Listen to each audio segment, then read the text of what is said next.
PQ ടൈംസിന്റെ class 1ലേക്ക് എല്ലാ കൂട്ടുകാർക്കും സ്വാഗതം. അപ്പൊ ഇന്ന് നമ്മൾ എടുത്തിരിക്കുന്ന PQ ടൈംസിലെ ക്വസ്റ്റ്യൻസ് നോക്കാം. 11/2026 കലാസാഹിത്യം സംസ്കാരത്തിൽ നിന്ന് ചോദിച്ച ചോദ്യങ്ങളാണ്. അതിൽ ഒന്നാമത്തെ ചോദ്യം നോക്കൂ. ക്ഷേത്ര സംസ്കാരത്തിന്റെ ഭാഗമായി AD 6ാം ശതകം മുതൽ കേരളത്തിൽ നിലനിന്നിരുന്ന ദേവദാസി സമ്പ്രദായത്തിൽ നിന്ന് ഉത്ഭവിച്ചതെന്ന് കരുതപ്പെടുന്ന കലാരൂപം ഏതാണ്? ഏത് സമ്പ്രദായത്തിൽ നിന്നാണ് ചോദ്യം? ദേവദാസി സമ്പ്രദായത്തിൽ നിന്നാണ്. അപ്പൊ ആൻസർ ഇവിടെ വരുന്നത് മോഹിനിയാട്ടമാണ് കേട്ടോ. മോഹിനിയാട്ടമാണ് ദേവദാസി സമ്പ്രദായത്തിൽ നിന്ന് ഉത്ഭവിച്ച നൃത്ത രൂപം. അപ്പൊ നമുക്ക് അതേപോലെ മുടിയേറ്റുണ്ട്, കാക്കരശ്ശി നാടകമുണ്ട്. ഇതൊക്കെ നമുക്ക് എന്ത് ചെയ്യണം? ഓപ്ഷൻ തന്നെ എല്ലാം നമുക്ക് പഠിച്ചിട്ട് പോകണം.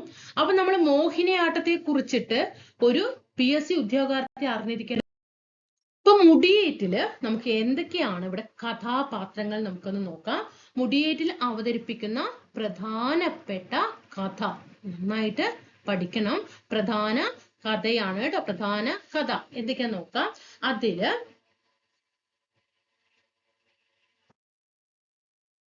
കഥാപാത്രങ്ങള് ഒന്ന് ഭദ്രകാളി. ഭദ്രകാളിയാണ്, നമുക്കറിയാം ഭദ്രകാളി ദേവി എന്ന് നമ്മൾ നേരത്തെ പറഞ്ഞു അല്ലെ. ഭദ്രകാളി ദേവിയുടെ ദാരികാസുരനുമായിട്ടുള്ള യുദ്ധകഥയാണ് മുടിയേറ്റിലെ പ്രധാനപ്പെട്ട വിഷയം എന്ന് പറയും. അപ്പൊ ഭദ്രകാളിയാണ് എന്ത് കേന്ദ്ര കഥാപാത്രം. മുടിയേറ്റിലെ കേന്ദ്ര കഥാപാത്രം ആരെ എന്ന് ചോദിച്ചാൽ അത് ഭദ്രകാളി ദേവിയാണ് കേട്ടോ. ഇനി ദാരികനാണ് അതിലെ അസുരൻ. ദാരികൻ ട്ടോ. ദാരികൻ ആരാണ്? അതൊരു അസുരനാണ് കേട്ടോ. ദാരികൻ എന്ന കഥാപാത്രം അസുരനാണ്. ഇനി ദാനവൻ ആരാ? ദാനവൻ ഈ ദാരികന്റെ സഹോദരനാണ് കേട്ടോ.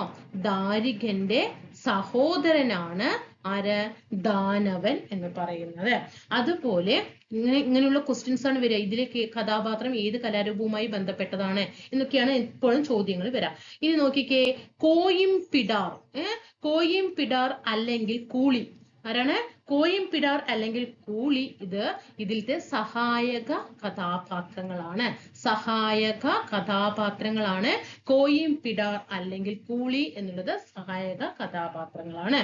ഇനി നാരദൻ, നമുക്ക് എല്ലാത്തിലും കോമൺ ആണ് അല്ലെ. നാരദൻ ആരാ? സന്ദേശവാഹകനാണ്. സന്ദേശവാഹകൻ. അപ്പൊ ഇതൊക്കെയാണ് മുടിയേറ്റിലെ കഥാപാത്രങ്ങൾ. ഭദ്രകാളിയാണ് കേന്ദ്ര കഥാപാത്രം. ദാരികനാണ് അസുരനുമായിട്ടുള്ള യുദ്ധകഥയാണല്ലോ, അതിൽ ദാരികൻ. ദാരികന്റെ സഹോദരനാണ് ദാനവൻ. സഹായക കഥാപാത്രങ്ങൾ കോയിംപിടാർ അല്ലെങ്കിൽ കൂളി എന്നൊക്കെയാണ് സഹായക കഥാപാത്രങ്ങൾ അറിയപ്പെടുന്നത്. നാരദൻ സന്ദേശവാഹകനാണ്. അതേപോലെ മുടിയേറ്റിൽ ശ്രദ്ധിക്കേണ്ടത്, ഇതിന് വേദിയില്ല. ഒരു സ്റ്റേജ് ഇല്ല. അപ്പോ എവിടെയായിരിക്കും? ക്ഷേത്ര മുറ്റത്താണ് കേട്ടോ. ക്ഷേത്രമുറ്റമായിരിക്കും അവതരിപ്പിക്കുന്നത്. ഇതിന് പ്രത്യേക വേദിയില്ല. ക്ഷേത്രമുറ്റത്താണ് അവതരിപ്പിക്കുന്നത്. രാത്രിയിൽ ആരംഭിക്കണം. രാത്രിയിൽ ആരംഭിച്ചിട്ട് പുലർച്ചെ എന്ത് ചെയ്യണം? ഈ കലാരൂപം അവസാനിപ്പിക്കണം. രാത്രി തുടങ്ങിയിട്ട് പുലർച്ചയോടെ അവസാനിപ്പിക്കും. അതുപോലെ ഇതിൽ സംവാദങ്ങൾ ഇല്ല, സംഭാഷണങ്ങൾ ഒന്നുമില്ല. സംവാദം എന്താണ്? ഇല്ല. സംവാദമില്ല. മൊത്തം എന്താണ്? ആംഗ്യാഭിനയം. ചലനങ്ങളും അഭിനയം ആംഗ്യഭാഷയിലുള്ളത് മാത്രമാണ്. ഇതിൽ സംവാദം ഇല്ല, സംസാരം ഒന്നുമില്ല. ഇതിൽ മുഴുവൻ എന്താണ്? ആംഗ്യാഭിനയവും ചലനങ്ങളും മാത്രമായിരിക്കും കേട്ടോ. പിന്നെ ഇതിൽ ഉപയോഗിക്കുന്ന നിറങ്ങള് ചായ, അതുപോലെ മഞ്ഞള്, ചുണ്ണാമ്പ്, അതുപോലെ കരി, ഇതൊക്കെയാണ് എന്ത് ചെയ്യുന്നത്? നിറങ്ങളായിട്ട് ഉപയോഗിക്കുന്നത്. ഓക്കെയാണോ? പിന്നെ ഇതിലെ വാദ്യങ്ങള്, മുടിയേറ്റിലെ വാദ്യങ്ങൾ എന്തൊക്കെ എന്ന് ചോദിച്ചാൽ ചെണ്ട, ഇത് 3 എണ്ണമാണ് കേട്ടോ. ചെണ്ട, മദ്ദളം, ഇലത്താളം. ചെണ്ട, മദ്ദളം, ഇലത്താളം. ഓക്കെയാണോ? അതേപോലെ ഇത് അവതരിപ്പിക്കുന്ന പ്രദേശങ്ങൾ, മുടിയേറ്റ് അവതരിപ്പിക്കുന്ന പ്രദേശങ്ങൾ എവിടെയൊക്കെയാണ്? എറണാകുളത്ത്. എല്ലാ ജില്ലകളിലും മുടിയേറ്റ് അവതരിപ്പിക്കുന്നില്ല. എറണാകുളത്ത്, അതുപോലെ കോട്ടയം, ആലപ്പുഴ. എറണാകുളം, കോട്ടയം, ആലപ്പുഴ, ഇടുക്കി, പത്തനംതിട്ട. ഇടുക്കി, പത്തനംതിട്ട ഇവിടെയൊക്കെയാണ് മുടിയേറ്റ് അവതരിപ്പിക്കുന്നത് കേട്ടോ. ഓക്കെ, അപ്പൊ ശ്രദ്ധിക്കേണ്ടത് മുടിയേറ്റ് എന്താണ്? ഒരു സാധാരണയായിട്ടുള്ള ഒരു കലാപരിപാടിയല്ല. അതുകൊണ്ട് തന്നെയാണ് അതിന് യുനെസ്കോയുടെ ലോക പൈതൃക പട്ടികയിൽ ഇടം നേടാനായിട്ടും സാധിച്ചത്.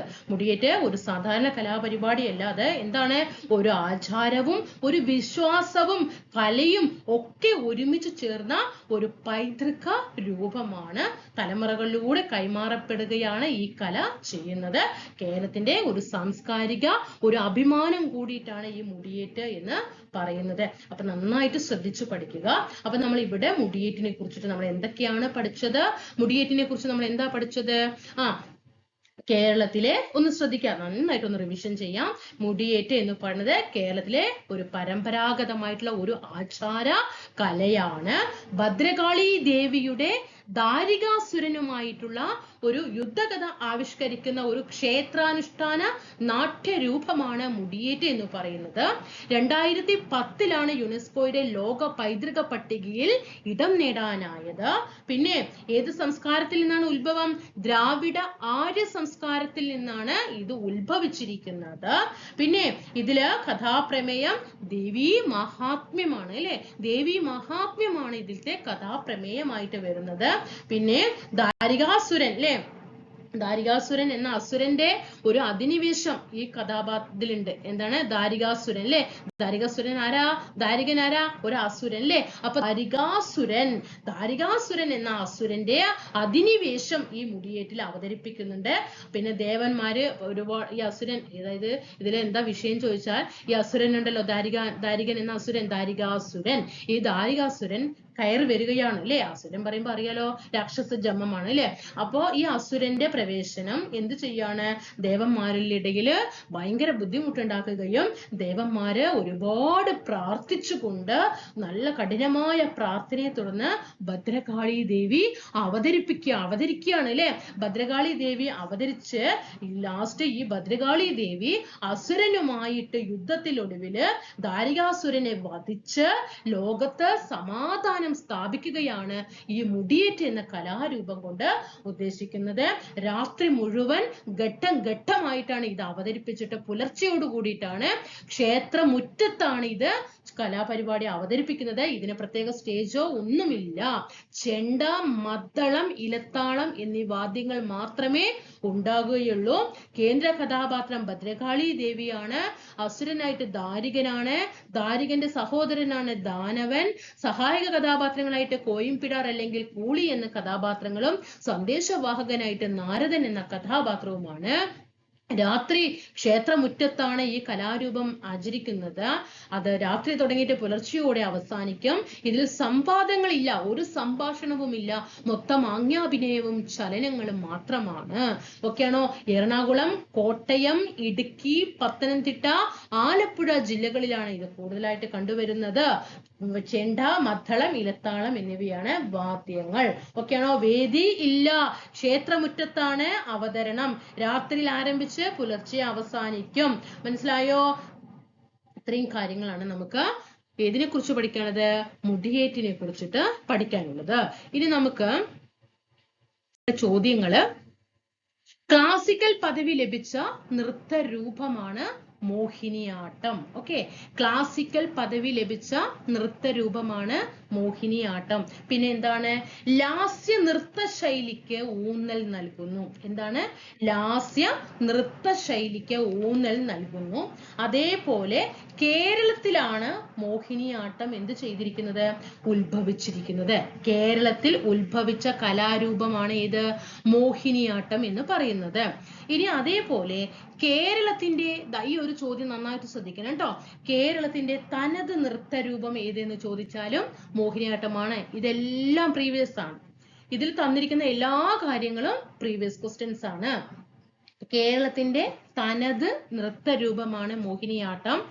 ദേവദാസി സമ്പ്രദായത്തിൽ നിന്ന് ഉടലെടുത്ത് പിന്നീട് ക്ലാസിക്കൽ ഭാഷാ പദവിയിലേക്ക് ഉയർത്തപ്പെട്ട ഒരു നൃത്തരൂപം കൂടിയിട്ടാണ് ഇത് മോഹിനിയാട്ടം. മോഹിനിയാട്ടത്തിന്റെ മാതാവ്, ഈ അടുത്ത് നടന്ന ചോദ്യം ക്വസ്റ്റ്യൻ ആണ്. മോഹിനിയാട്ടത്തിന്റെ മാതാവ് ആരാണ്?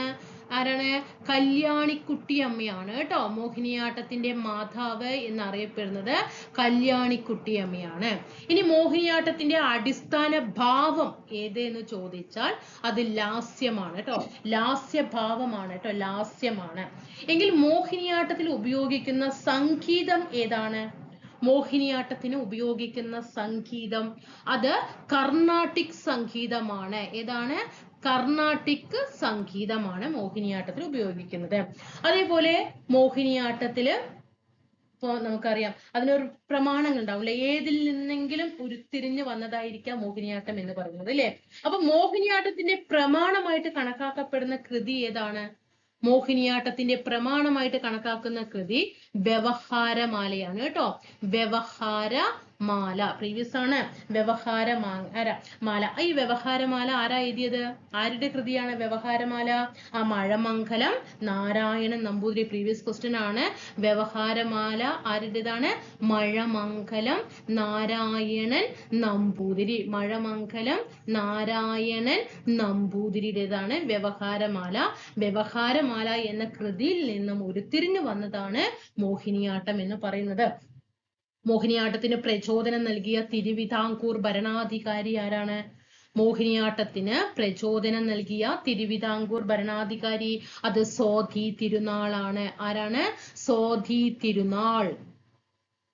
ഓക്കെ.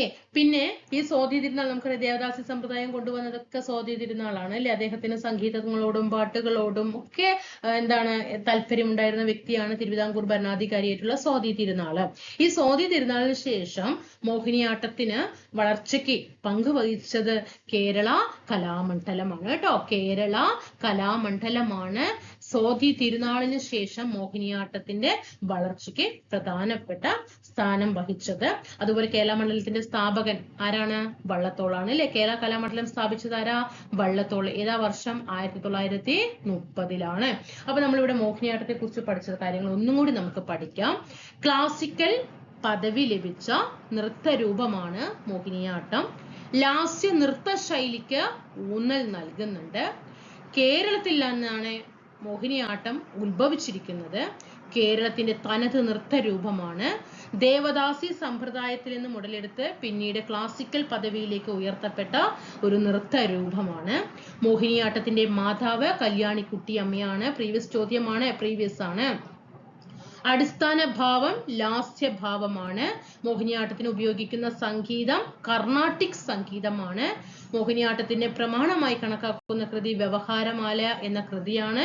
വ്യവഹാരമാല എന്ന കൃതി രചിച്ചത് ആരാണ്? മഴമംഗലം നാരായണൻ നമ്പൂതിരി. ഓക്കെ.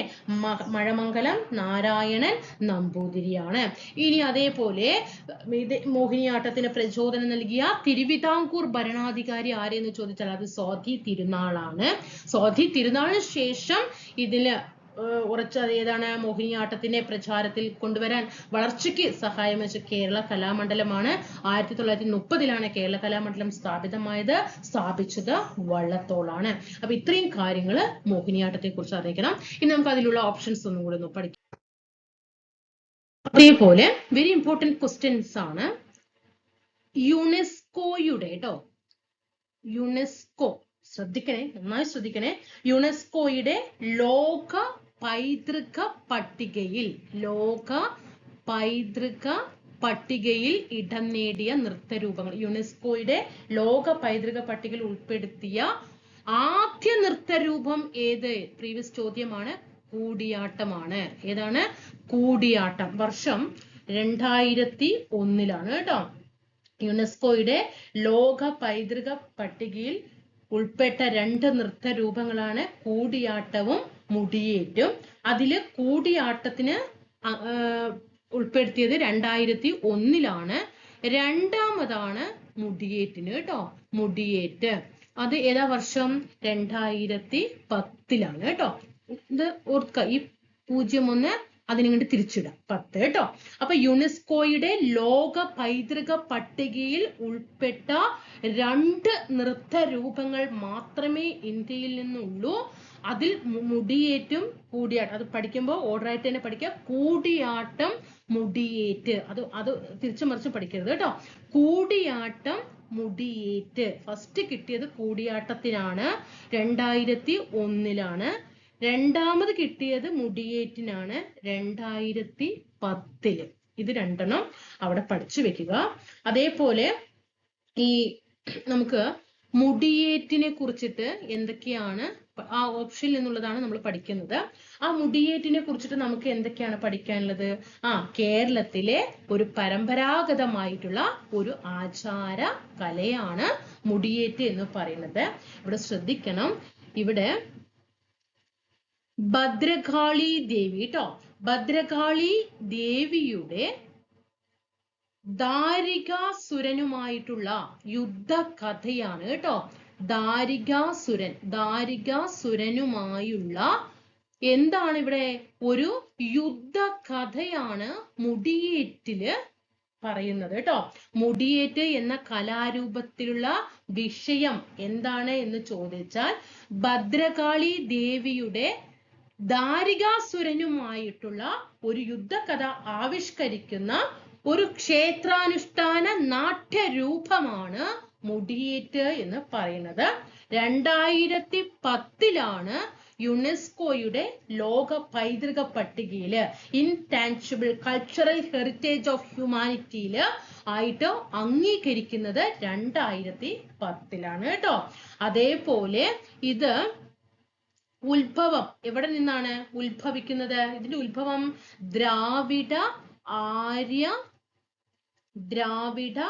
ആര്യ സംസ്കാരത്തിൽ നിന്നാണ് ദ്രാവിഡ ആര്യ സംസ്കാരത്തിൽ നിന്നാണ് ഉത്ഭവിക്കുന്നത്. പുരാണ കഥയായ ദേവി മഹാത്മ്യമാണ് കഥാപ്രമേയമായിട്ട് ഉപയോഗിക്കുന്നത്. ഇതിലെ കഥാപ്രമേയമായിട്ട് എന്താണ്? ദേവി മഹാത്മ്യം. ഓക്കെ, അപ്പൊ ഇവിടെ നമ്മൾ ആദ്യം പഠിച്ചു അല്ലെ, ഭദ്രകാളി ദേവിയുടെ ദാരികാസുരനുമായിട്ടുള്ള യുദ്ധകഥയാണ് മുടിയേറ്റിൽ പറയുന്നത്. 2010 യുനെസ്കോയുടെ ലോക പൈതൃക പട്ടികയിൽ ഉൾപ്പെട്ടത്. ഇത് ഉത്ഭവിച്ചത് ദ്രാവിഡ ആര്യ സംസ്കാരത്തിൽ നിന്നാണ്. ഇതിലുള്ള കഥാപ്രമേയം ദേവി മഹാത്മ്യമാണ്. ഓക്കെ ആണോ? അതേപോലെ ഇതിലെ പ്രധാനപ്പെട്ട കഥകൾ നമുക്കൊന്ന് നോക്കാം. അപ്പൊ എക്സാമിന് എപ്പോഴും ചോദിക്കുന്നത് കേരളത്തിന്റെ തനത് നൃത്ത രൂപങ്ങളായിട്ടുള്ള കേരളത്തിന്റെ തനത് നൃത്ത രൂപങ്ങളാണ്.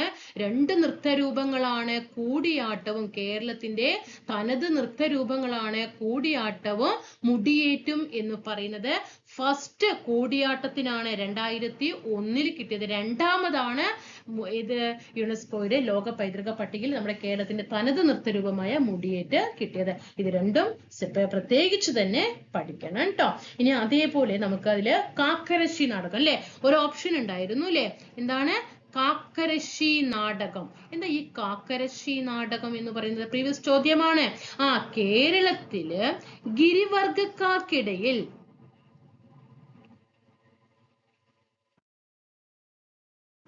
കേരളത്തില് ഗിരിവർഗക്കാർ വിഭാഗങ്ങൾക്കിടയിൽ പ്രചാരത്തിലുള്ള ഒരു ശ്രദ്ധേയമായ നൃത്തരൂപമാണ് കാക്കരശ്ശി നാടകം. പ്രീവിയസ് ക്വസ്റ്റ്യൻ ആണ്.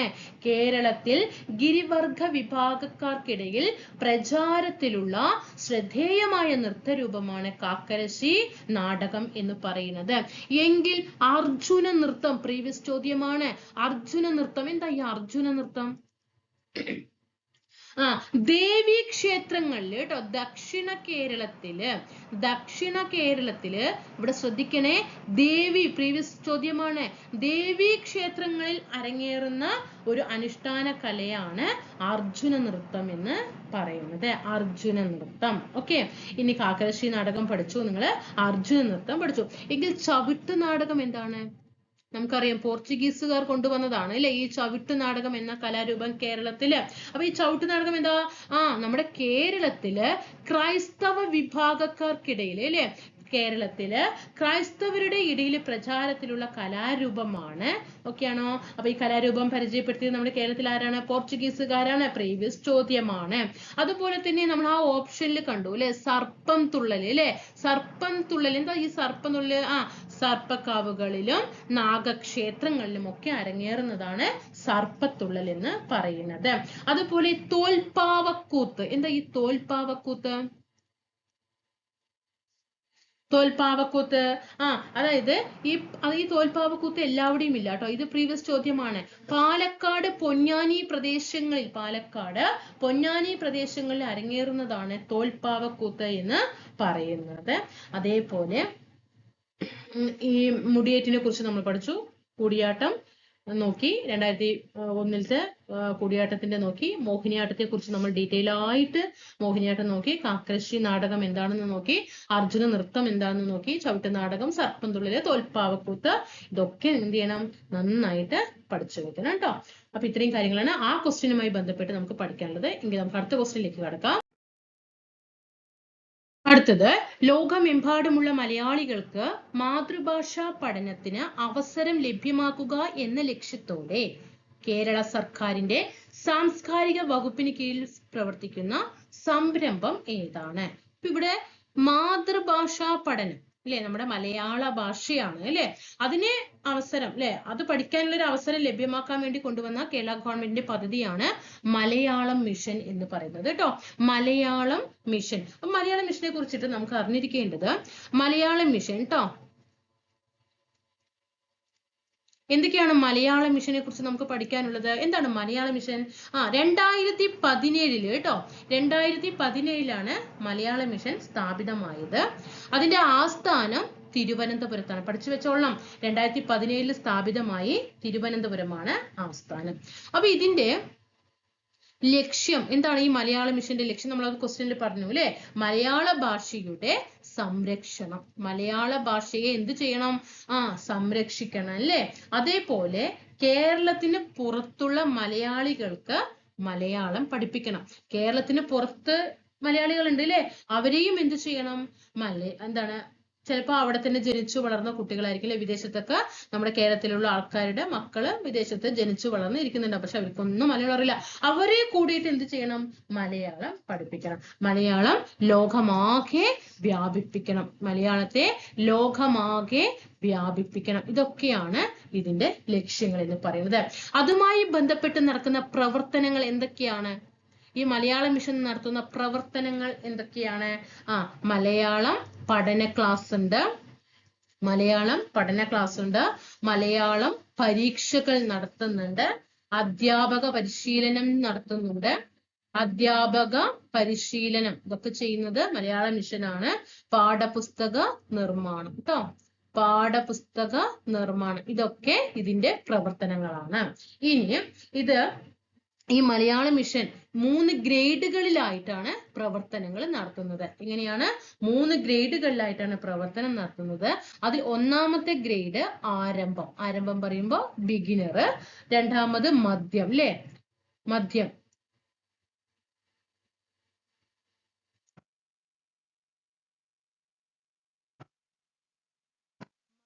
ആരംഭം, മധ്യം, അതായത് ബിഗിനർ, ഒരു മീഡിയം അല്ലെ, മീഡിയം ലെവല്, അതേപോലെ ഉന്നതം അല്ലെ. അങ്ങനെ 3 ഗ്രേഡുകളിലായിട്ടാണ് പ്രവർത്തനം നടത്തുന്നത്. ആരംഭം, മധ്യം, ഉന്നതം. അപ്പൊ അതേപോലെ ഈ മലയാള മിഷൻ കൊണ്ടുള്ള പ്രാധാന്യങ്ങൾ എന്തൊക്കെയാണ്? മാതൃഭാഷാ ബോധം വർദ്ധിപ്പിക്കുന്നുണ്ട് കേട്ടോ. എന്താണ് മാതൃഭാഷാ ബോധം? മാതൃഭാഷാ ബോധം വർദ്ധിപ്പിക്കുന്നു. അതേപോലെ മലയാളം തലമുറകളിലേക്ക് കൈമാറുന്നു. സാംസ്കാരിക പൈതൃകം സംരക്ഷിക്കുന്നു. ഇതൊക്കെ മലയാള മിഷന്റെ പ്രാധാന്യങ്ങളാണ്. പഠിച്ചല്ലോ. അപ്പൊ നമ്മൾ എന്തൊക്കെയാണ് മലയാള മിഷനെ കുറിച്ചിട്ട് പഠിച്ചത്? കേരള സർക്കാർ ആരംഭിച്ച മലയാള ഭാഷയുടെ സംരക്ഷണത്തിനും പ്രചരണത്തിനുമായി പ്രവർത്തിക്കുന്ന ഒരു സ്ഥാപനമാണ് മലയാള മിഷൻ. ഫസ്റ്റ് പോയിന്റ് പഠിക്കാം. ഇനി നെക്സ്റ്റ് വൺ, 2017 സ്ഥാപിതമായത്. തിരുവനന്തപുരത്താണ് ആസ്ഥാനം. എന്തൊക്കെയാണ് ഇതിന്റെ ലക്ഷ്യം? മലയാള ഭാഷയെ സംരക്ഷിക്കുക, കേരളത്തിന് പുറത്തുള്ള മലയാളികൾക്ക് കൂടിയിട്ട് മലയാളം പഠിപ്പിക്കണം, മലയാളം ലോകമാകെ വ്യാപിപ്പിക്കണം. ഇതൊക്കെയാണ് ഇതിന്റെ ലക്ഷ്യങ്ങള്. അത് നടത്തുന്ന പ്രവർത്തനങ്ങൾ എന്തൊക്കെയാണ്? പഠന ക്ലാസ്സുകളുണ്ട്, പരീക്ഷകളുണ്ട്, അധ്യാപക പരിശീലനങ്ങൾ നടത്തുന്നുണ്ട്, പാഠപുസ്തക നിർമ്മാണങ്ങൾ നടത്തുന്നുണ്ട്. ഇതൊക്കെ മലയാള മിഷൻ ചെയ്യുന്നുണ്ട്. ഇനി 3 ഗ്രേഡുകളിലായിട്ടാണ് പ്രവർത്തനം നടത്തുന്നത്. ആരംഭം, മധ്യം, ഉന്നതം എന്നീ നിലകളിലാണ്.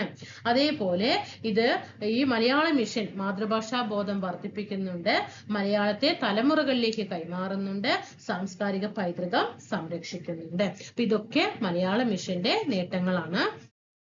ഇനി നമുക്ക് അതിൽ തന്നെ ഓപ്ഷൻ ഉണ്ട്, കേരള ഭാഷാ ഇൻസ്റ്റിറ്റ്യൂട്ട് അല്ലെ, കേരള ഭാഷാ ഇൻസ്റ്റിറ്റ്യൂട്ട്. അപ്പൊ എന്തൊക്കെയാണ് കേരള ഭാഷാ ഇൻസ്റ്റിറ്റ്യൂട്ടിനെ കുറിച്ച് നമുക്ക് പഠിക്കാൻ? എന്തിനാണ് ഈ കേരള ഭാഷാ ഇൻസ്റ്റിറ്റ്യൂട്ട് സ്ഥാപിതമായിരിക്കുന്നത്?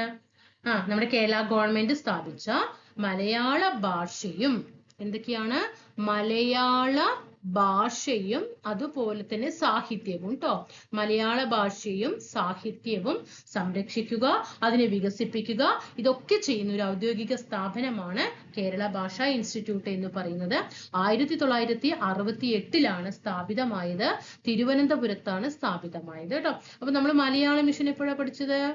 മലയാള മിഷൻ സ്ഥാപിതമായ വർഷം 2017. കേരള ഭാഷാ ഇൻസ്റ്റിറ്റ്യൂട്ട് 1968, തിരുവനന്തപുരത്താണ് ആസ്ഥാനം. ഇതിന്റെ ലക്ഷ്യങ്ങൾ മലയാള ഭാഷയുടെ വളർച്ച തന്നെയാണ്.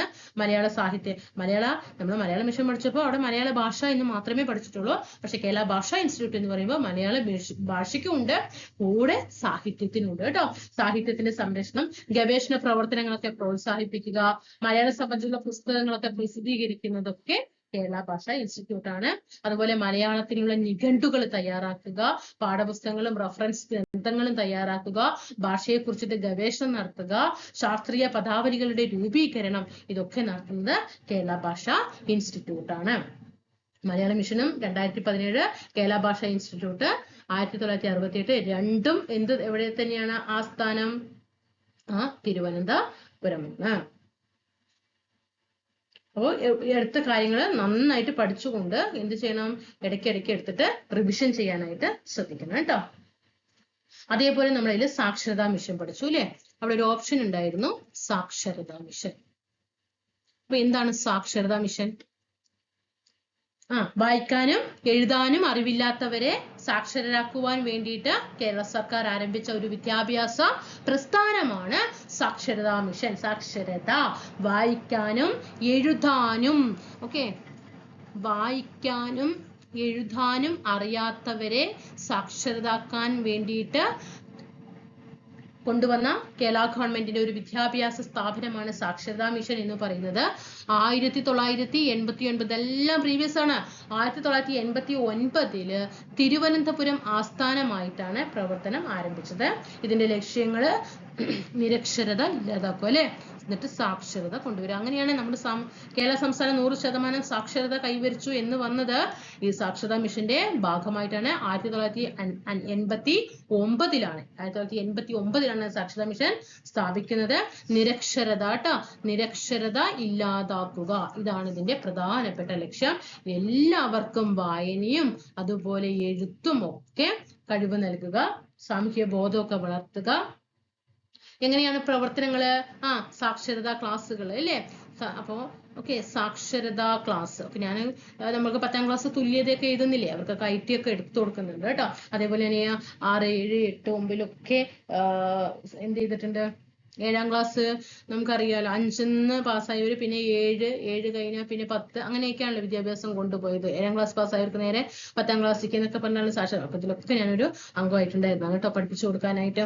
അപ്പോ സാക്ഷരതാ ക്ലാസ്സുകള്, പിന്നെ തുടർ വിദ്യാഭ്യാസ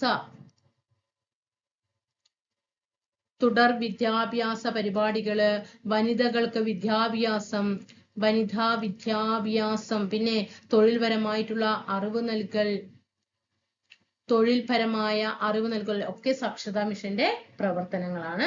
നമ്മുടെ കേരളത്തെ, ഒറ്റ ചോദ്യമേ ഉള്ളൂ, കേരളത്തെ സമ്പൂർണ്ണ സാക്ഷരതാ സംസ്ഥാനമാക്കി മാറ്റുക എന്നതാണ് ഒരൊറ്റ ലക്ഷ്യമാണ് സാക്ഷരതാ മിഷന്റേത് കേട്ടോ. അപ്പോ കേരളം ഇന്ത്യയിൽ ആദ്യത്തെ സമ്പൂർണ്ണ സാക്ഷരതാ സംസ്ഥാനമാണ് അല്ലേ. പ്രീവിയസ് ചോദ്യമാണ്. നമ്മുടെ കേരളമാണ് ഇന്ത്യയിലെ തന്നെ ആദ്യത്തെ സമ്പൂർണ്ണ സാക്ഷരതാ സംസ്ഥാനമായിട്ട് മാറിയത്. ഏത് വർഷമാണ്? 1991 കേട്ടോ. 1991 പഠിച്ചു വെക്കണം. സാക്ഷരതാ മിഷനെ കുറിച്ച് പഠിക്കാനുള്ളത് എന്തൊക്കെയാണ്? സാക്ഷരതാ മിഷനെ കുറിച്ച് പഠിക്കാനുള്ളത് വായിക്കാനും എഴുതാനും അറിവില്ലാത്തവരെ സാക്ഷരരാക്കാൻ വേണ്ടി കേരള ഗവൺമെന്റ് കൊണ്ടുവന്നിട്ടുള്ള ഒരു വിദ്യാഭ്യാസ പ്രസ്ഥാനമാണ്. 1989 സ്ഥാപിതമായത്. തിരുവനന്തപുരത്താണ് ആസ്ഥാനം.